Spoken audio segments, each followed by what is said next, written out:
Israel Lebanon பிரச்சனை. நேற்று வீடியோவில் நம்ம ஒரு விஷயத்தை தெளிவாக பார்த்துருப்போம். லெபனனில் இருக்கக்கூடிய ஹெஸ்புல்லாவுக்கும் இஸ்ரேலுக்கும் நடுவில் இப்போ எப்படி பிரச்சனைகள் அதிகமாயிட்டு இருக்கு. 400 டார்கெட்ஸை ஏரியல் ஸ்ட்ரைக் மூலயமா இஸ்ரேல் அடிச்சிருக்காங்க.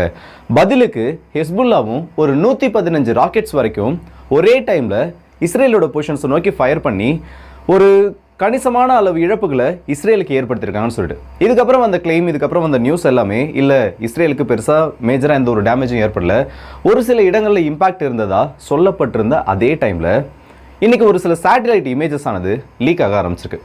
ரமேட் டேவிட் ஏர்பேஸ், அது மட்டும் இல்லாமல் இந்த இஸ்ரேலோட ஹைஃபா போர்ட்டை சுற்றி இருக்கக்கூடிய சில பகுதிகளிலிருந்து வெளியாகி இருக்கக்கூடிய வீடியோஸ், இது எல்லாமே ஒரு விஷயத்தை தெளிவாக காட்டுது. மேபி இஸ்ரேலோட மிசைல் சைட்ஸ் 1 இல்ல 2 அழிக்கப்பட்டிருக்கலாம். இந்த ரமேட் டேவிட் ஏர்பேஸில் இருக்கக்கூடிய சர்வீஸ் ஸ்டேஷன்ஸ்ன்றதும் அழிக்கப்பட்டிருக்கிறதா ஒரு சில செய்திகளானது வெளியாகிருக்கு. திரும்பவும் இஸ்ரேல் ஒரு 8000 ஹெஸ்புல்லாவோட ராக்கெட்ஸ் அழிச்சிட்டதாகவும் ஒரு தகவலை இப்போ வெளியிட்டிருக்காங்க. ஸோ இது எல்லாத்தையுமே நம்ம இந்த பதிவில் டீட்டெயிலாக பார்த்துலாம். வாங்க வீடியோக்குள்ள போயிடலாம். நான் உங்களுக்கு தாம்புகிருஷ்ணன் வழங்கும் டிபி ட்ரெண்டிங்ஸ்.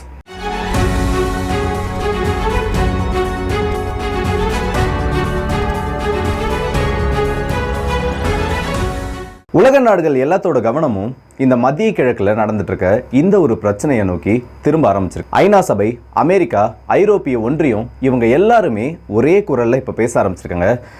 நம்ம மட்டும் இந்த பிரச்சனையை தடுக்காமல் விட்டுட்டோம்னா, இஸ்ரேலையோ இல்லை ஹெஸ்புல்லாவையும் இந்த ஒரு போரை விட்டு நம்ம பின்னோக்கி கொண்டு வராமல் விட்டோம்னா, மனித குலத்திலேயே ஏற்படக்கூடிய ஒரு பேரழிவாக இந்த பகுதியானது மாறிடும். இந்த போரானது இன்னும் பெருசாகிட்டு இருக்க இல்லை ஒரு போருக்கான எல்லா சாத்தியக்கூறுகளும் இந்த இடத்துல நெருங்கி வந்துட்டு இருக்கப்போ கண்டிப்பாக லெபனனுக்குள்ள ஒரு பேரழிவையோ இல்லை இஸ்ரேலுக்குள்ள ஒரு பேரழிவையோ இந்த யுத்தமானது தொடங்கி விட்டுறோன்னு இருக்காங்க. அதுக்கான வாய்ப்புகள் என்னென்ன, அதுக்கான காரணங்கள் என்னென்னா, இப்போ இந்த 2 தரப்புக்கு நடுவில் ஏர் ஸ்ட்ரைக் அதே மாதிரி ட்ரோன் ஸ்ட்ரைக்ன்றது மாறி மாறி நடந்துட்டு இருக்கு. நேற்று இஸ்ரேலோட பிரைம் மினிஸ்டர் பெஞ்சமின் நெதன்யாகு ஒரு விஷயத்த சொல்கிறாரு. எனிமிக்கு நாங்கள் என்னென்ன விதத்துலலாம் சொல்லணுமோ அதை சொல்லிட்டோம்.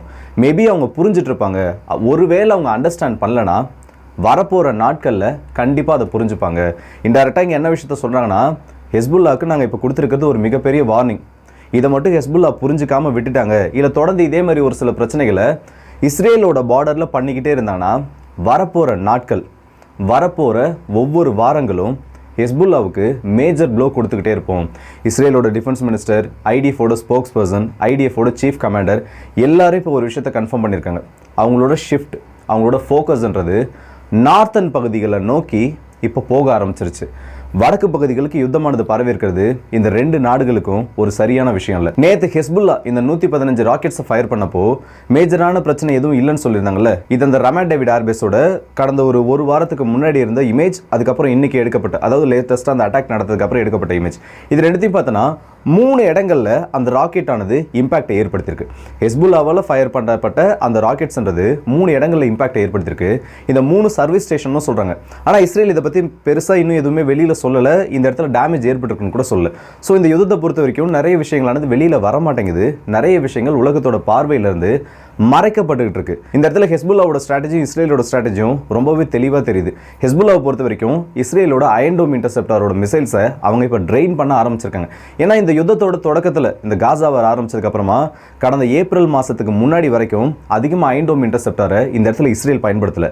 ஏன்னா ஹெஸ்புல்லா கிட்ட இருந்து வரக்கூடியது, நான் நேற்று வீடியோவில் சொல்லியிருப்பேன், அதிகமாக அக்யூரசி இல்லாத ராக்கெட்ஸ், மிசைல்ஸ் அது ஒரு இடத்துல வந்து விழுகிறப்போ மோஸ்ட் ஆஃப் த டைம் 80% வரைக்கும் அது ஓப்பனான கிரவுண்டில் தான் விழுது. ஆனால் இப்போ சிக்கல் எந்த இடத்துல தெரியுமா ஆரம்பிச்சது, இந்த ஏப்ரல் மாதத்துக்கு முன்னாடி வரைக்கும் மிஞ்சு போனால் இல்லை அதிகபட்சமாக ஒரு கணக்கு எடுத்துட்டோன்னா ஒரு வாரத்துக்கே 20 இல்லை 30 ராக்கெட்ஸ் தான் உள்ளே வரும். இப்போ 30 ராக்கெட்ஸ் உள்ளே வரப்போ அதில் 80 ராக்கெட்ஸ் வந்து ஓப்பன் கிரவுண்டில் விழட்டும்.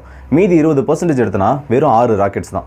அந்த 6 ராக்கெட்ஸில் அந்த நார்த்தன் பகுதியில் விழுறப்போ இல்லை ஹைஃபா போர்ட்டோட நார்த்தன் பகுதிகளில் விழுறப்போ மேஜராக அந்த இடத்துல எந்த ஒரு டேமேஜும் ஏற்படாது. ஆனால் இப்போ நடந்துட்டு இருக்க நிலைமைகளை பார்த்தோன்னா, ஏன்னா இந்த ஏப்ரல் மாதத்துக்கு அப்புறம் இது வெர்ஷன் 2.1 மாதிரி இந்த இஸ்ரேலுக்கும் ஹெஸ்புல்லாவுக்கும் நடுவில் நடந்துட்டு இருக்க அந்த பிரச்சனைகள் அடுத்த கட்டத்தை எட்ட ஆரம்பிச்சிருச்சு. அப்படி எட்ட ஆரம்பிச்சதுக்கு அப்புறமா ஒரு நாளைக்கே 50-60 ராக்கெட்ஸ் வருது. சில நாட்களில் 100 ராக்கெட்ஸ், சில நாட்களில் எண்ணிக்கை அதையும் தாண்டுதுன்றப்போ இஸ்ரேலோட குடிமக்களுக்கு நார்த்தன் பகுதியில் சில ரிப்போர்ட்டர்ஸ் எடுக்கிற இன்டர்வியூலாம் பார்த்தோன்னா, இப்போ லேட்டஸ்ட்டாக வந்து நார்த்தன் சைடில் ஒரு வீடானது டெஸ்ட்ராய் பண்ணப்பட்டுச்சு ஃபயர்னால, இந்த ஹெஸ்புல்லாவோட ராக்கெட் ஃபயர்னால. அந்த வீட்டுக்கு பக்கத்தில் இருந்த வீட்டுக்காரர்கள், அந்த ஹவுஸ் ஓனர்ஸ் ஒரு விஷயத்த சொல்கிறாங்க. அதாவது இந்த இம்பாக்ட் ஏற்பட்டதுக்கு அப்புறமா எங்கள் வீட்டுக்குள்ளே தான் அந்த ராக்கெட் விழுந்துருச்சோன்னு நாங்கள் நினச்சோம். ஆனால் எங்கள் பக்கத்து வீட்டில் விழுந்ததுன்றப்போ இந்த இடத்துல எங்களோட உயிருக்குமே ஆபத்து இல்லை. எனி டைம் எந்த நேரமும் எப்போ ராக்கெட் வந்து விழுகும், எப்போ வந்து ட்ரோன் விழுகுன்ற அந்த ஒரு பதட்டத்திலேயே நாங்கள் இருந்துகிட்ருக்கோம். இந்த இடம்ன்றது, இஸ்ரேலோட இந்த பகுதின்றது எங்களுக்கு சேஃபானதாகவே இல்லை. நாங்கள் இந்த பகுதிகளை விட்டு கூடிய சீக்கிரத்தில் காலி பண்ண போகிறோம்னு சொல்லிட்டு ஒரு ஸ்டேட்மெண்ட்டை கொடுத்துருக்காங்க. இந்த அன்கைடட் ராக்கெட்ஸால் இந்த அளவுக்கு பிரச்சனைகள் இருக்கப்போ லெபனனோட நிலைமையும் காசாவோட நிலைமையும் வெஸ்ட் பேங்க்கில் இருக்கக்கூடிய மக்களோட நிலைமையும் யோசிச்சு பார்க்குறப்போ ரொம்பவே மோசமானதாக இருக்கும். ஏன்னா இஸ்ரேல் யூஸ் பண்ணுறது எல்லாமே ஹை ப்ரெசிஷன் அம்யூனிஷன்ஸ், துல்லிய தாக்குதல் நடத்துறதுக்கான அந்த ஒரு ஆயுதங்கள். ஸோ இவங்க இந்த மாதிரி அதிகமான ராக்கெட்ஸை உள்ளே ஃபயர் பண்ணுறப்போ பொதுமக்களுக்கு ஏற்படக்கூடிய பாதிப்புன்றது அந்த இடத்துல அதிகமாகிட்டு இருக்கு. லெபனனுக்குள்ளேயும் நடக்குது, இஸ்ரேலுக்குள்ளேயும் நடந்துட்டு இருக்கு.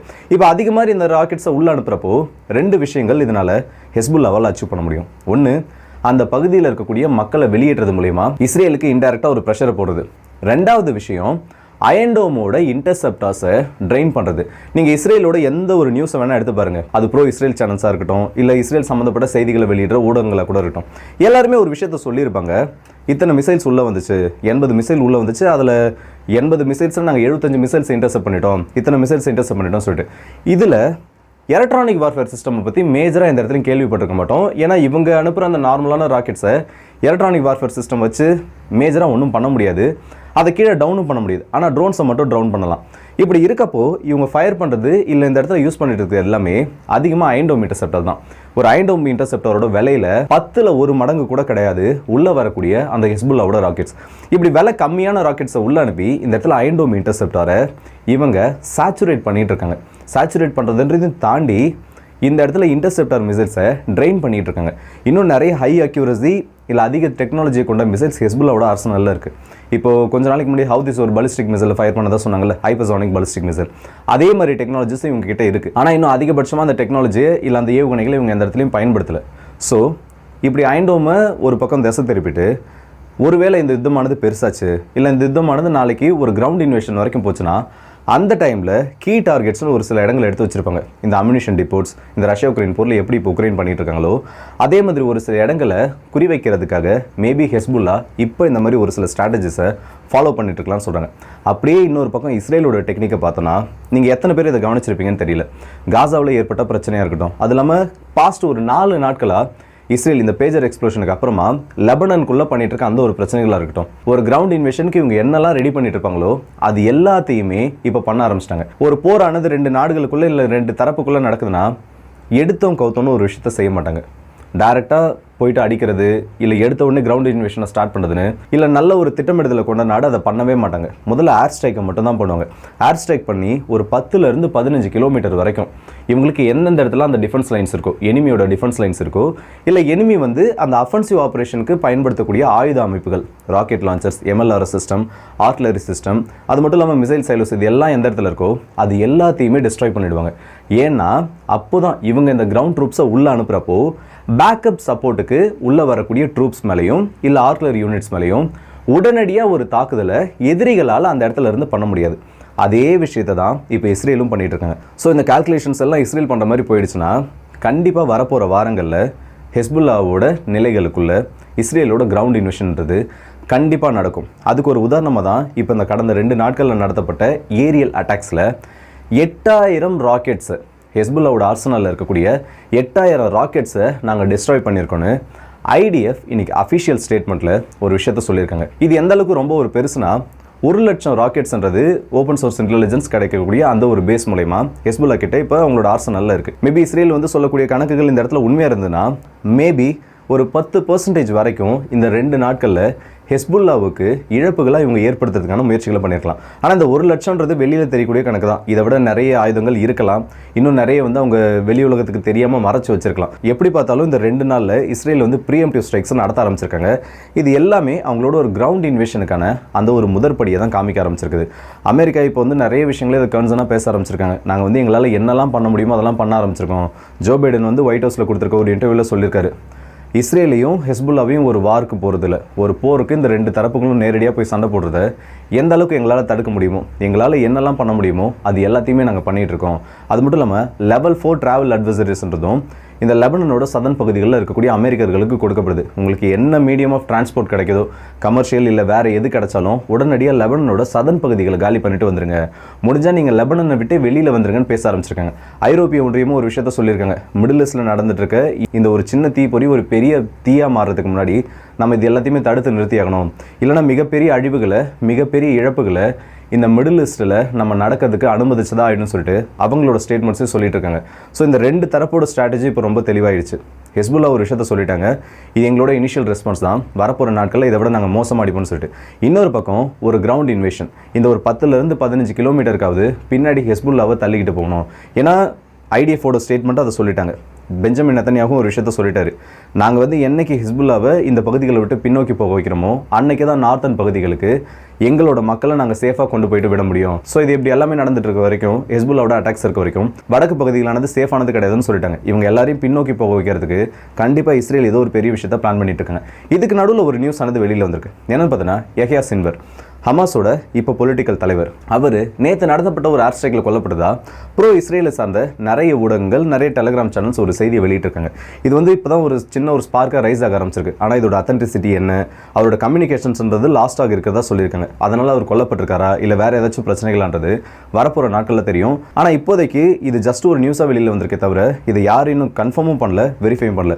ஸோ இந்த நியூஸை நான் உங்ககிட்ட அது அன்கன்ஃபார்ம்டாக இருக்கிறதோ சொல்கிறதுக்கு காரணமும் அவரோட கம்யூனிகேஷன்ஸ்ன்றது அவர் எந்த இடத்துல இருக்கிறது லொக்கேட் பண்ண முடியலன்னு சொல்லிட்டு அவர் கம்யூனிகேஷன் லாஸ்ட் ஆகி இருக்கிறதா சொல்லியிருக்காங்க. ஸோ மேபி இதுக்கு பின்னாடி ஒரு சில பிரச்சனைகள் இருக்கலாம். அதனால தான் நான் இப்போ இந்த விஷயத்தை உங்ககிட்ட சொல்கிறேன். ஸோ இந்த வீடியோ பற்றி உங்களோட கருத்துக்களை கமெண்ட் செக்ஷனில் சொல்லுங்கள். குறிப்பாக லெபனனும் இஸ்ரேலும் ஒரு மேஜரான வார்க்கு இப்போ ரெடி ஆகிட்டு இருக்காங்க. இந்த யுத்தத்தோட முடிவு யாருக்கு வெற்றியை கொடுக்கும், யாருக்கு தோல்வியை கொடுக்கும், இதை பற்றி நீங்கள் என்ன நினைக்கிறீங்க? உங்களோட கருத்துக்களை மறக்காமல் கமெண்ட் செக்ஷனில் சொல்லுங்கள். அடுத்த வீடியோ சந்திப்போம். அது ஒரு உங்கள் முடிப்பெறுது உங்கள் லாக்கி.